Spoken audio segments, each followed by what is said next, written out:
This is the Retirement Solution Podcast with financial advisor Jon Hicks, founder of J. Hagan Capital.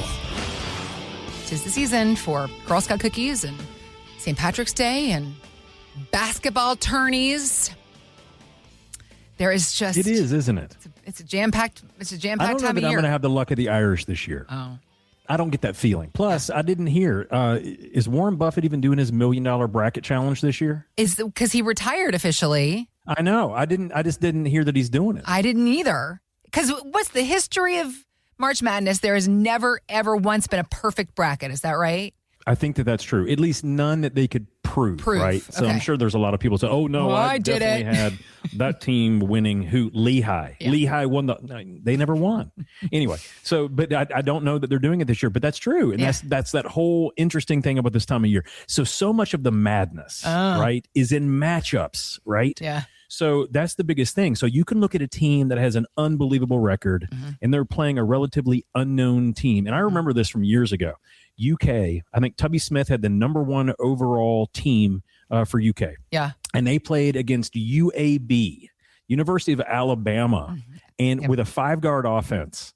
And that blasted team beat the snot out of UK, the number one overall seed. And I just remember thinking to myself, wow, I don't know if I'll call it madness. It's maddening. And this year there's been just so much parity with all of the regional teams, right? So whether it's Indiana or UK or U of L or any of those more local teams, it's just been kind of hard this year. So, I mean, this year, my brackets are already busted. That's what people love about the tournament, though. People love the unpredictability of it and the Cinderella stories that hopefully come. And that's why people are so addicted to it. And it doesn't just stop with filling out the brackets, because apparently we are going to be wagering a record-breaking amount of money on the tournament this year, John.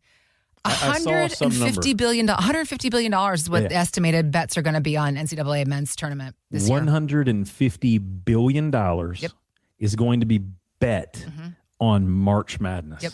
Well, and my God. I think it's because it's gotten so easy to bet with the development of all the betting apps. Of course, but think about that. $150 billion is going to be gambled on college basketball. Yep. That is unbelievable. It's a lot. We put a lot of faith and hope into something that is just a game. However, it appears that our mentality, our perspective crosses over into other areas of our life. Because if you think about a mix of convenience and emotion and overconfidence in some cases, it can also rear its ugly head altogether in our financial plans, in our savings, in our investments, John, as we do things like chase returns or getting to a place where we've saved as much money as we need, and yet we continue to take unnecessary risks. How often is it that you see folks that are essentially treating their retirement savings like a wager instead of the plan that they need it to be for the years ahead? I don't know if you would be surprised or not if I told you that I see it all the time. But here's the crazy thing. It doesn't surprise me, but it makes me sad. Bums me out. I mean, it's very sobering, right? Yeah. But here's the thing. It doesn't look like it's a gamble to most people. Okay. And that's probably the biggest thing. Okay. What it looks like supreme confidence. That's really what the whole thing is disguised as.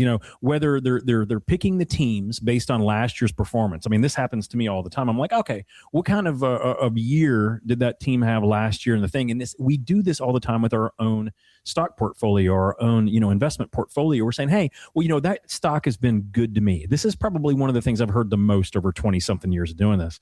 People say, well, it's been good to me. Right? Implying that UPS stock or that GE stock or that take your pick on that fund has any knowledge that we exist in this world. And yet we double down on those things all the time. So overconfidence is probably the thing I see the most. And that reminds me so much of March Madness. It's like, oh, no. I know that Duke is going to win.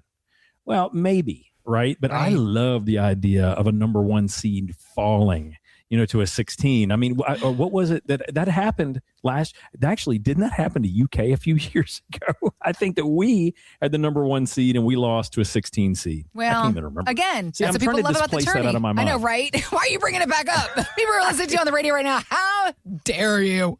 I know. But it's just how it goes. No, but overconfidence, I think, happens all the time. And it happens, and it's not our fault, really. So one of the things that we see all the time is a recency bias. Now, there's a study that's done every year by a company called Dalbar.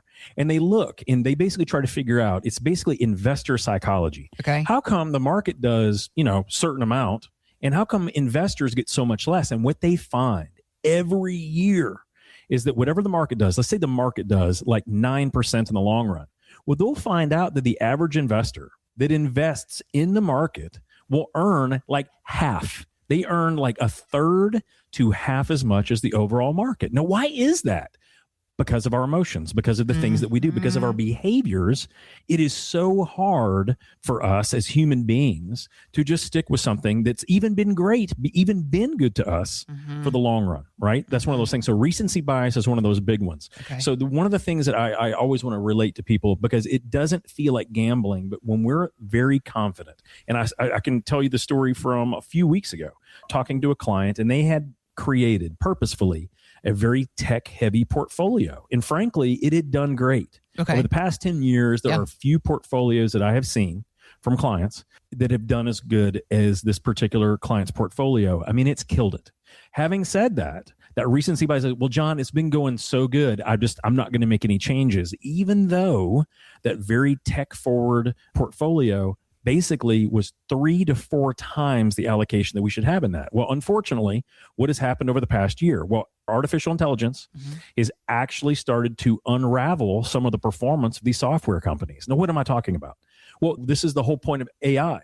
AI has the ability to create software that's better than stuff created by Microsoft, better than the stuff created by Apple, better than the stuff created by Google. And amazingly, if we have way too much concentration in companies like that, what can happen? We can lose a bunch of money, right? That's the whole point. So as the markets have gone up, this client's portfolio has gone up and up and up and up. And the only thing that my staff was mentioning was, hey, maybe we take some of those profits off the table, lock in some of those gains, and just be really comfortable, because you can hit your retirement goals today. He wanted to retire in 2 years. That's not a problem.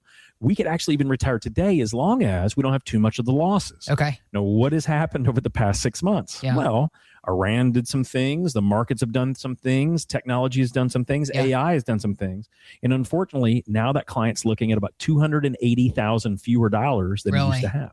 Got it. Oh, Got it. ooh. But the point was, did he make a poor decision? No, it was a reasonable decision to stick with his hot horses, the ones that are running the best, the best teams. Stick with those best teams. But unfortunately, he only did that because of the recency of those gains. Okay. Now we're looking at a situation where he didn't think that he was gambling, but he actually was. Right. And we had to make some corrections and understand that the systems that we build, the systems that everyone should build for their portfolios, really hinge on making simple rules that you can follow in good times and bad.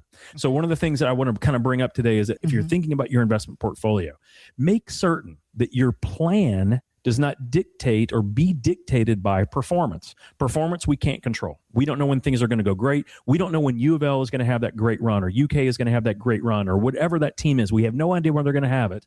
All that we can hope is they try to turn it on at the right times when they're playing the right games.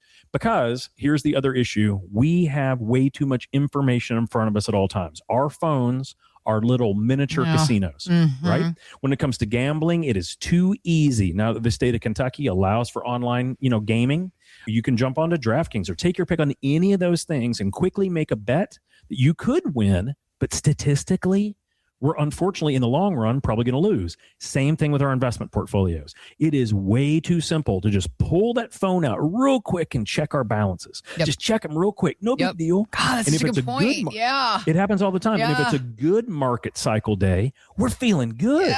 Maybe we go out and have that green beer like we could have this past week on St. Patty's Day, or go out to an extra appetizer for dinner. And on bad days, we feel like, oh my gosh, what has gone wrong? Do I need to do something? Do I need to make a change? And unfortunately, that stitch in is just too real. So just like overconfidence can cause problems because we're not paying attention, so can having too much access. Too much access is typically a bad thing. Yeah. If we think about how we created all that money and saved all that money, we didn't do it by sitting there and staring at our bank account every single minute of every single day. We worked. And we just had that paycheck automatically go to that investment account. It invested in hopefully something very good. And over time, long times, right? 10 years, 15, 25, 30 years of saving. That's when we had this big old pile of money. And amazingly, many of us don't know how to change that paradigm of thought that, hold on, I didn't really stare at it every day getting it. Why would I need to stare at it every day to hold on to it? That usually creates bigger problems that cause us to screw it up. Okay. Because at the end of the day, our retirement is a little bit like the bracket challenge or March Madness. Yeah. Unfortunately, if we make too many bad errors and lose that game, we may be out of the tournament. And in this example, if we are too confident to make proper decisions, or we're over fixated on what the markets are doing that minute or what the headlines read, unfortunately, we can lose that game, and that may not allow us to keep going, which means, in my opinion, we may not be able to retire. So make sure you're looking at your real situations. Don't have overconfidence bias if you don't have a proper game plan. Because I promise you one thing, guys, just like we're going to see some Cinderella stories in this March Madness, just like we're going to see some big teams lose and they shouldn't, we're going to see headlines that are going to be just as volatile over the next many, many months as the Iran thing and geopolitical events come spiraling out. Yep. We want to make sure that we don't have too much instant access from that casino in our pocket and too much overconfidence where we make the wrong decision or we get paralyzed by not making any decision. Now is a great time to kind of spring clean, if you will, even though it doesn't feel like spring yet, to spring clean those situations and get those bad possibilities out of our future. Well, that's what Jon and his team are here to help you do. So let's start the conversation. You can give us a call right now. The number to dial is 502-317-0840, 502-317-0840. A teammate standing by off the air to answer your call and help you set a time on the calendar to start the conversation about spring cleaning your own savings plan, your portfolio, getting to work on a plan for the years ahead. If you're 5 to 10 years from retirement and you've saved at least $500,000, that's where you're really going to see the benefits of the kind of planning Jon and his team do take effect. And at J. Hagan Capital, they want to show you what they can do for you. 502-317-0840. Call us right now to set a time on the calendar. It begins with a no fee, no obligation initial conversation, just a space where you can ask your questions, explain what you're worried about, and then one of our advisors will explain to you how they might be able to help. 502-317-0840.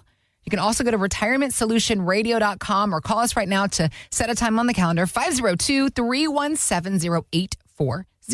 'Tis the season for taxes.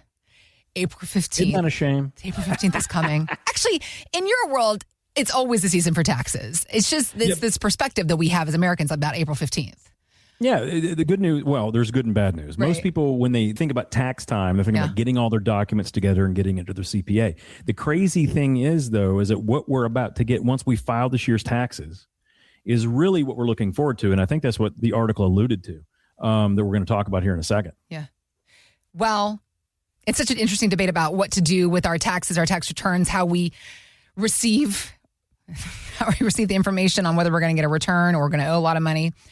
But this concept of how we can improve our overall picture beyond April 15th, based on the information that we gain in that space, is an interesting conversation. So Morningstar's Christine Benz, this is where it begins, this conversation. She was talking about how a lot of us will take that final opportunity to make last-minute IRA contributions to improve our tax picture for the previous year.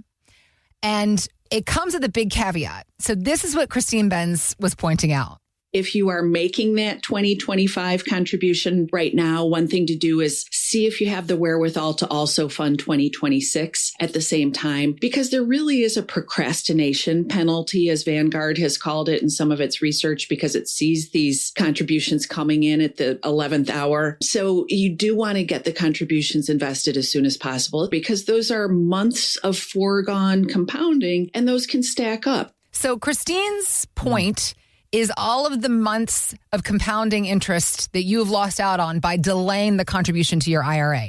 But the overall idea here, Jon, is when April 15th passes and we have filed our taxes, take that tax return and use it as a diagnostic tool to identify decisions that might actually matter more for your retirement plan and savings going forward.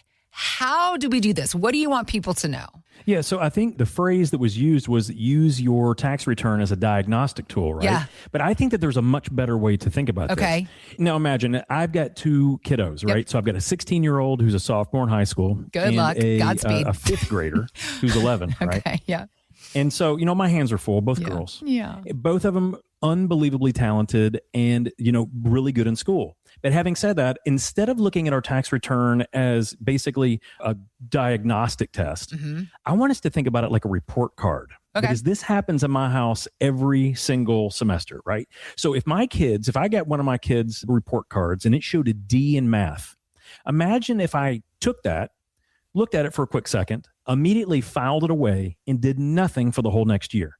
What do I think would happen to my daughter that got a D in math? Do I think that she's going to do better from that? Do I think she's going to learn from that? Is that going to be positive? Now, I'm not talking about, give her a whooping and put her in the corner and take away all of her stuff. What I'm talking about is what can we learn from that? Yeah. Because that is exactly what a tax return is. It basically shows us what happened over that previous year and what can we learn from? Where are the gaps where our money is quietly sneaking in and falling into the couch cushions, right? Okay. It happens every year. So I think looking at it more like a report card. If you see certain lines, and this is what I do in the office, this is why we have CPAs and tax attorneys literally on staff in the office, looking at these different line items. And I can't tell you how many times Patrick, who's our tax attorney, will come in and say, "Hey, Jon, do you see line 17?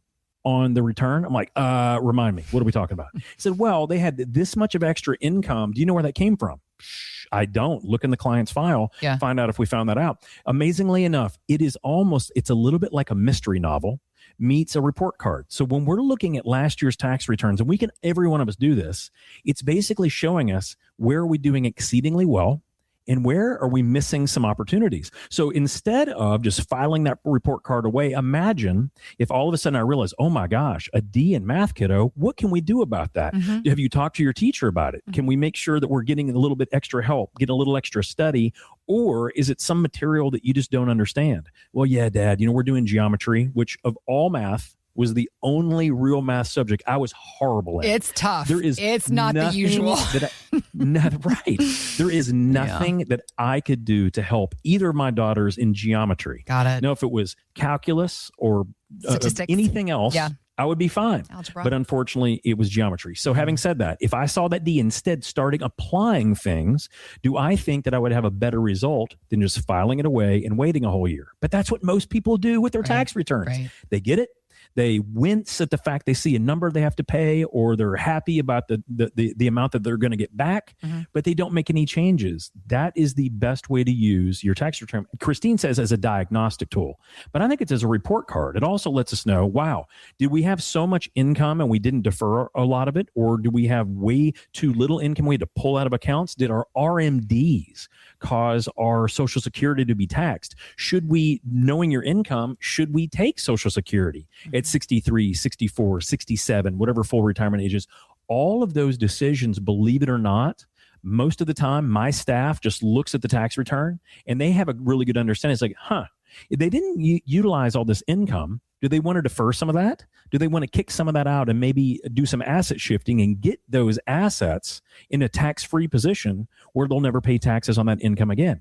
Those are the things that we're looking at. And that's one of the biggest opportunities. So in our office, when we're talking to someone about what they want to achieve, typically what we're doing in that second or third time we're meeting with them, we're doing a quick glance at their tax returns, asking them about their CPA. Hey, so do you just give them a big old shoebox of all your receipts and all your expenses and hand it to them, let them sort through it and file your return? Or are they actually being proactive? Thinking about things like, wow, you had $180,000 of income last year. You really only spent about $67,000 of that. Do we want to defer some of this income? Do we want to turn some of these spigots down a little bit so it does not create so much taxable income so that we can have this money grow instead? Those are really great things. As a matter of fact, we had a client, and she is fabulous. She's an engineer by trade. Every spreadsheet that Excel could ever create. I think she creates her own spreadsheet. She was that methodical, but how she does everything. But amazingly enough, when she got her tax return, she never actually looked at that. And that was one of the things we went through. Is like, hey, you know, and I'm going to call her Stephanie. Stephanie, you've made a lot of great decisions. You really have a good handle on a lot of these things. Hey, tell me what this is showing on your tax return. And she was like, I really don't know. And it wasn't that she was unaware, is that she'd never really looked at it in that regard. Right. We found out that they were getting income from sources that they did not need, weren't using it. They were paying their highest marginal tax bracket in rates to take this income in, only to put it in another taxable account, which also created taxes for them every single year. Thanks. When we addressed this with her and just showed her, hey, so let's keep that asset. Let's just put it in a different bucket. It saved her, no joke, Heather, it saved almost $73,000 in taxes over the next 3 years. Wow. Simply taking the exact same asset that we did not get rid of. We simply put it in a different bucket that's going to be taxed differently. $73,000 fix. Now, her question was, well, why shouldn't my CPA have seen this? Whoa, you didn't ask them to. Right. They didn't know to tell you to do that. They assumed that you were utilizing that income or you liked it. No one wants to technically turn down income unless they decided, wow, I'm probably not going to spend all that, right? So that's what my team was able to do. Simply find a way, $70,000+ over the next 3 years, simply on putting an asset in a different bucket. She still has that asset. Yeah. She already had that bucket. It's just like reapproaching things. So diagnostic tool is good, but a report card, what I would have given her on income in that situation, some teachers would have said, well, you get an A because you had unbelievable amount of income. For me, it wasn't efficient income. For me to optimize everything, I would have given her a C-. Not because it was bad that they had the income, but because they didn't have a plan for what that income should do. By repositioning it, not only were we able to save money in taxes, but now we're able to have those assets compounding without taxation. And guys, that is what Einstein was talking about. When he said that compound interest is the 8th wonder of the world, the only way it works is if it's unimpeded, which means nothing stops it. Like having taxes come out every single year, we fixed that. Right. Imagine how easy it would be to just be able to know what should you do so that next year's tax bill is less, or it may be a little bit more, maybe a little bit more than you thought, but you're going to save yourself hundreds of thousands of dollars in the long run. So this is that perfect time of year as we're kind of thinking about, you know, we talked about March Madness earlier, but I think about spring cleaning. Look at that tax return and actually consider, should you give that to your financial advisor? I say yes. Let them see what's been going on. If you don't have an advisor that does that, or if your CPA does not really give you a lot of advice on the financial game, call our team. Let them show you what that report card really means. You may have an A in effort, but a C for results. Well, we want to fix that, right?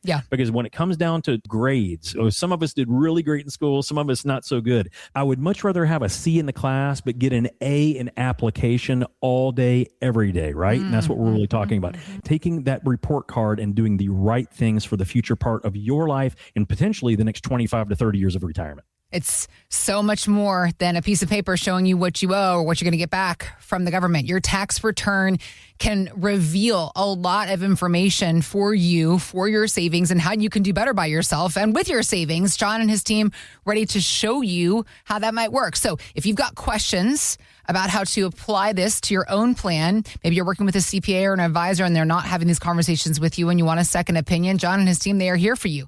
RetirementSolutionShow.com is our website where you can go to start the conversation, ask these questions about how to do better with your tax return, learning from it, making the right moves moving forward. Jon and his team want to show you what your options are. So it's RetirementSolutionShow.com, or just click on the links we got posted in the show notes. People are retiring and they've got spending plans and the results are in. It's not going the way they want it to. I'm laughing. I'm not laughing at people. I'm laughing sympathetically because as I feel like for a lot of Americans, we just get so frustrated. It's like we feel like we're doing things right, and then we end up finding out we're doing it wrong, which is why you're here, Jon. You are here to give us some information, some things to chew on. Absolutely. So thank you very much. Now, this is where I have fallen short. I don't know if this is just based on people that were DIYing, But there was a study done by Nationwide Retirement Institute. They asked people who retired within the last 5 years. And if you do the quick math, that's right about 2020, 2021. So it's been a crazy 5 years. It has. Give them credit. But for these people, they found only 40% said their spending plan is working. So that leaves 60% saying their spending plan is not working. 21% of respondents said they are having to cut back, which makes me so sad. Absolutely. And most of the time, what I have found is it's completely avoidable. Okay. Right? Even sadder, right? Yeah. Yeah. I mean, it's one of those things where when people see that they've done a good job saving, let's say that they have an arbitrary, I've saved $1 million or 1.3 million or I've hit this certain age, and they look at what they have, they're almost always, it's just how we're trained. We're looking at a number. Well, that's the amount that we've saved. Yeah. But the real question is, awesome, you have that number. Now, what can that number do for you and how it generates income that we could spend? That's unfortunately where so many of us, we're missing a piece. Okay. We're just missing a part of that puzzle. But many of us, because we've never done it before, imagine, Heather, trying to put together a puzzle where you've never seen the front of the box. That's what a lot of us are actually doing. We have a 1,000-piece puzzle.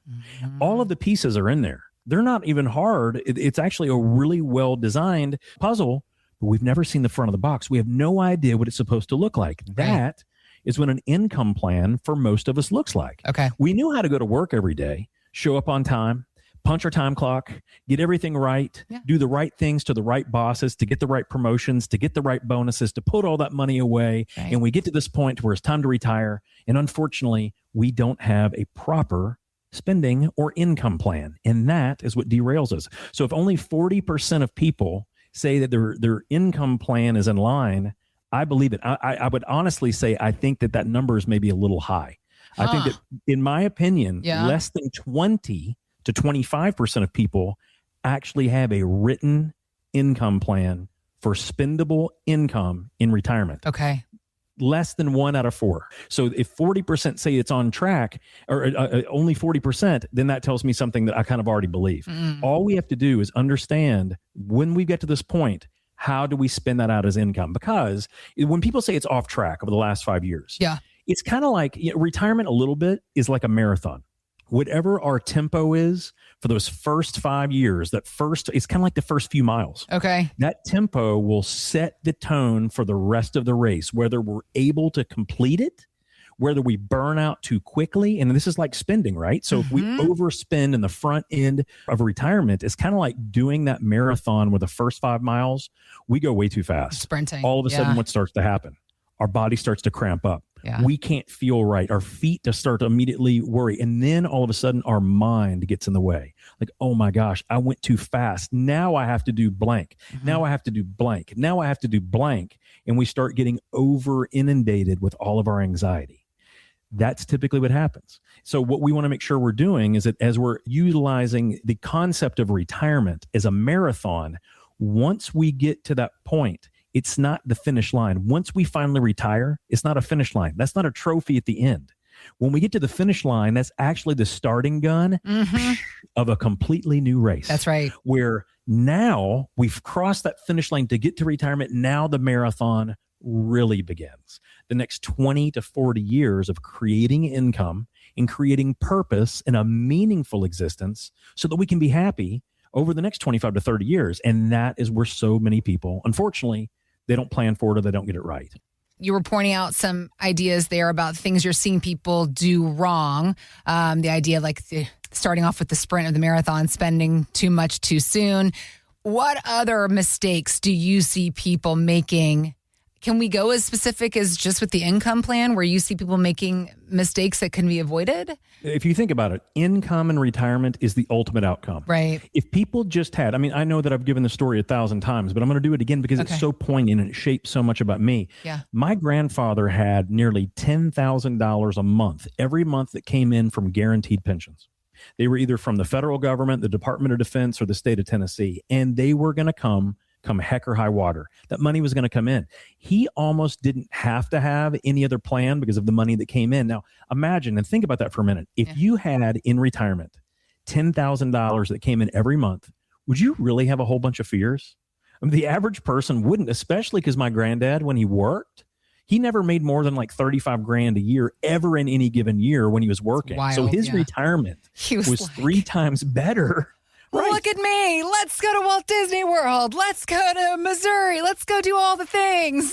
Exactly. So even if on paper he didn't really have any other assets, as long as he didn't have a whole bunch of debts, that income was the ultimate outcome. That gave him the freedom to do whatever he wanted, whenever he wanted, with whomever he wanted, as long as he wanted it, right? That's the big thing. So a lot of people, we focus on the number. How much have we saved? How much do we grow?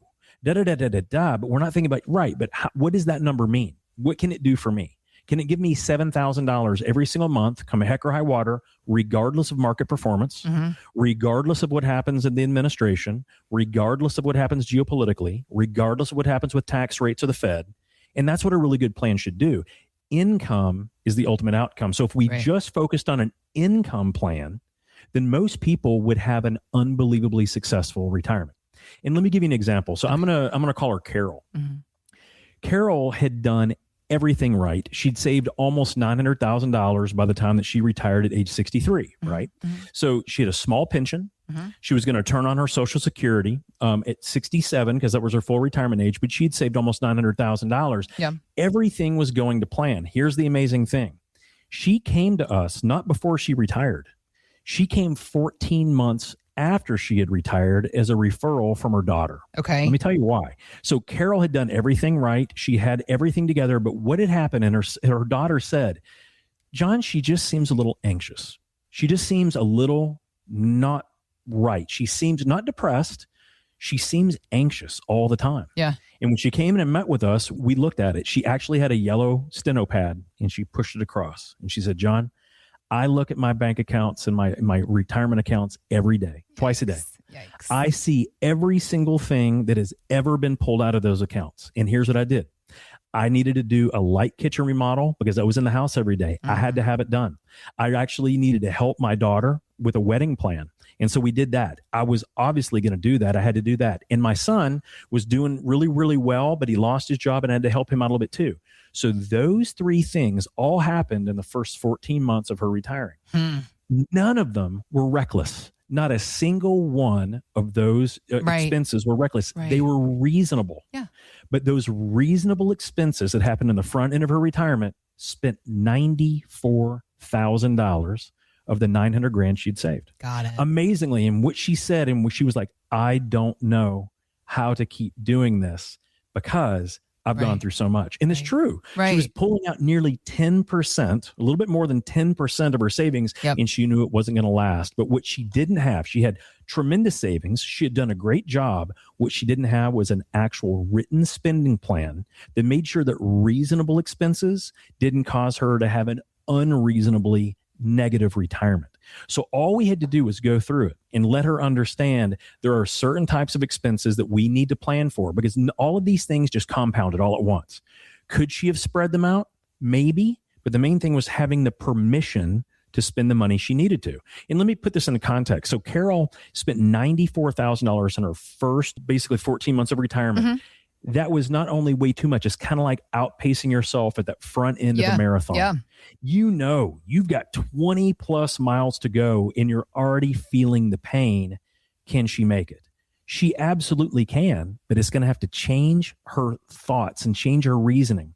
What we did is we went in and just showed her none of those expenses were bad. She did nothing wrong, but those expenses are going to change a little bit of the math on what she needs to do next. When we looked at her income plan, but then we compared that to her tax plan, her health savings plan, basically her healthcare costs down the road because she was single, and basically her overall maintenance, what we discovered was there were so many things that she wasn't considering in that. We changed her budget.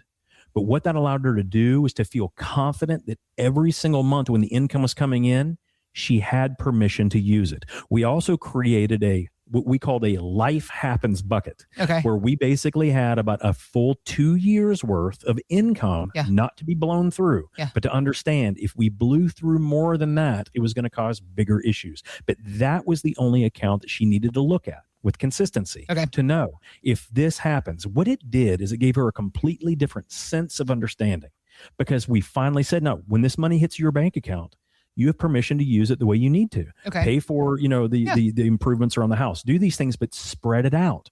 By doing that, she got a completely different mindset. And she realized her money was not going to go away. She was still going to be perfectly fine, but she was living then within a system, one that she could control within reason, but also understand there was a lot of flexibility, a lot of room to maneuver, and it gave her complete freedom. She said, the only reason I didn't do this, John, is because I thought by having that regimented plan that I wasn't going to be able to do the things I want. But she realized by having that regimented plan, having those buckets properly done, it gave her tremendous freedom and flexibility to do the things that she wanted. Not everything she wanted, but most of the things she wanted if she planned for it correctly. That is what gave her the freedom to actually act well in retirement. We talk all the time about the importance of having an income plan. Income is the outcome for retirement, but I think that this takes it one step further.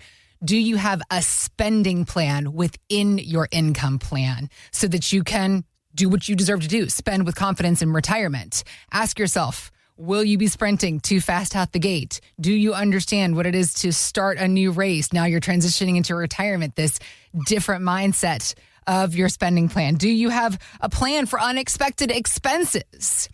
If you say, I don't know, all these questions, let's get to work helping you have some deliberate and decided answers. That's what Jon and his team are here to help you do. RetirementSolutionShow.com is our website, and where you can go to start the conversation with Jon and his team about creating not just your income plan for retirement, but your spending plan. RetirementSolutionShow.com. Let's get to work on that plan for you in the years ahead. You can also click on the links we've got posted in the show notes.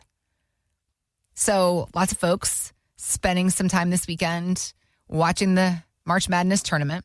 But things also happening this weekend. You're out you're running your errands. You're checking out at the grocery store, and you are finding that the couple of things that you want. I was telling you before we came on the air, I was like, hang on, I want to pull up something on my phone real quick. I want to check this out because the bills for our grocery pickup. So we do Kroger pickup, and I did an order this past week. 19 items. Not even, no alcohol. I was looking, no alcohol, no cleaning products, no big ticket items. Guess how much? How much? $120. Really? $124.50. No kidding. And I have questions for the people running this country. Oh, no kidding. And the inflation situation that... and I think a lot of people, we've kind of forgotten a little bit. When we have oil prices that spike, which we have ever since, we started this conflict internationally. Yeah. When we have oil spike, every single truck that drives every single thing that we consume goes up. And it just depends, right? Mm-hmm. So we basically seen oil prices double since this whole thing started. So that means that twice of the cost to get point A to point B, right? Mm-hmm. That's not including tariffs and them coming in from other countries, because that takes money too. But we're really talking about just oil inflation. It is a big deal when you have a country as big as we have, and it's going to be impactful. So however long that this oil shortage, if you will, I don't know if it's considered a shortage, but this oil predicament exists where prices are going through the roof, we're going to have a pinch. Yeah. And I think that the Fed is going to have a difficult time trying to juggle what they can do next. Well, and that's the thing, is that before this whole Iran situation unfolded, the Fed was already dealing with inflation and a softening job market. So now you go ahead and add in, just flavor the dish with the salt of geopolitics. And some say it's getting even harder for the Fed to, quote unquote, ride to the rescue. This is Barron's editor-in-chief, Ben Levinson, recently about this whole situation. You would think with a weak jobs number, everyone would be, the Fed's going to cut. This is great. But when you have the oil prices rising the way they are and creating the risk of inflation, and there were already some concerns bubbling about inflation before this, you think, okay, what's the Fed going to do? It can cut rates to try to get the economy going to support jobs, but is that just going to spur more inflation? Or it could do nothing, and that just lets the economy weaken. So there's really no good answer. Caught between a rock and a hard place is what I hear him saying. Without question. So... when headlines are dominated by things like inflation and geopolitics, what do you think is the bigger risk for investors? Is it because they remain taking on too much risk with their savings, or they react and allow emotional moves dictate where they're headed? That's a good question. Yeah. That's a good question because both of them are very real, right? So if you take too much risk, or you make emotional decisions to jump in and out, guys, that is absolutely the recipe for disaster, without question. So what Ben is actually saying, so the editor of Barron's, what he was actually saying, he's identifying that we have a new environment finally. For 15 years, the markets have been pretty good, mainly because the Federal Reserve has acted as a backstop. So I was a baseball player growing up. Yeah. All the way through college, played baseball. And amazingly enough, the backstop was sometimes the greatest friend of a bad pitcher. Let me tell you why. Okay. If you've ever watched baseball, so every once in a while, you'll have one of these pitchers that can just throw the ball so flipping hard, it's unreal. Yeah. Or they have the most wicked curveball ever. And it's hard for a catcher to always safely catch that ball. Sometimes it goes so fast, it just whizzes right past the catcher. Other times it's in the dirt and it goes back. So the greatest thing you can have, or the greatest time to throw that pitcher, is when you have a very short backstop. So if the ball gets away from the catcher, it bounces against that backstop and comes back into play so that other runners on base can't just score past you, right? Okay, so makes that sense. is what the Fed has been doing for 15 years. They have moved the backstop up so much to where when the economy throws a really bad pitch, the Fed has fixed it. What has that done? It's caused the market to fluctuate for a little bit. But since the Fed has intervened, the markets just keep moving up. We have short-term volatility, but then we have the markets correct and start doing better than ever before. Now, that's a problem because now we're at a point, and this is what the editor was saying. Now we're at a point where the Fed maybe will not be able to keep the backstop that close. As a matter of fact, they may not have any firepower left in that situation. They may have to actually move that backstop so much further behind the catcher where we have a real risk of having a problem, especially if we have a pitcher up there that is uncontrollable. Maybe like our current president. What? Well, you have to look at what you have to wonder, right? Sometimes he can throw a fastball so fast you can't even see it coming. You're like, oh my gosh, that's awesome. What was that? Yeah. But sometimes he'll throw a curveball, and that curveball is so wild and crazy. It hits the ground 2 feet in front of the mound and then just goes wherever. You never know. Yep. So the Fed issue, I think, is a big one, but this also makes emotional situations and emotional decisions that much worse. Okay. So one of the things that I can kind of relate right to, because we've seen it happen, story about 2020. I remember it because it was a Monday morning and it was before the markets had opened. I had a client that actually called in Monday. I think he called in at 7:18 and left a panicked message in March of 2020. Really? We're going to call him Richard. Okay. He was 67 years old. Okay. And he had retired 6 months prior. Now, here's the thing. Richard had a great plan. We did everything right. Richard had saved a little over $1.3 million. He had a small pension. He was going to take Social Security the following year. Everything was good. But right at the very beginning of COVID, I remember that the phone message went something like this. John, I know that you're probably not in the office yet, but man, I need you to give me a call back. I need you to give me a call back because I just can't take this anymore. I can't take this anymore. I have got to put everything in cash. I have to do it. I have to go to cash because I can't watch all of my life savings erode this quickly. I'm not going to make it through this market. I'm going to have a problem. By the time that my staff got in the office and started to call Richard back, he had put himself into a state of panic. Mind you, Richard was in perfectly good shape. Okay. We had a written game plan. We knew exactly what that game plan was. And the amazing thing is that he was about to make an emotional decision in that situation because of what was going on that we could not deal with. So here's the thing. For 45 minutes, we talked. I didn't argue with him. I didn't even tell him he was wrong to be scared. I just asked him to walk me through the income plan that we built together. And I wanted him to do it out loud, step by step. Okay. It took him a little bit to remember. I refreshed my screen. We had a Zoom meeting going on. We went through everything. We went step by step, his pension, when we were going to turn on Social Security, which was only so many months away, the 2-year cash reserve that we'd built specifically so we would never have to sell equities even during a downturn. We created an income floor that we created so that all of his essential expenses were fully covered no matter what the market was doing that week or that month or that year. By the time we finished walking through it, he had completely shifted his mindset. Now, not because I talked him out of anything, but because the plan that we had already built had answered all of the fears before we started finishing asking even the question, which is, what should he do now? That's what a real plan's supposed to do. All I had to do was remind him of what we already put in place. Yeah. Now, amazingly enough, it took 45 minutes. He didn't end up moving to cash. Not at all. The market bottomed about 5 days later. He didn't call back over those 5 days either. Now, I'm a little bit amazed that he didn't. Right. But he didn't. Oh. And amazingly enough, after those 5 days, the market had completely tanked. It came back faster than ever before. Right. Why? Because the Fed had played backstop. As a matter of fact, I remember right now when the Federal Reserve chair stood on my screen in live television. He said the Fed is committed to doing whatever it takes to prop up the U.S. market. They said, including buying bonds, including buying treasury, including buying equities. Now, ladies and gentlemen, that has never happened.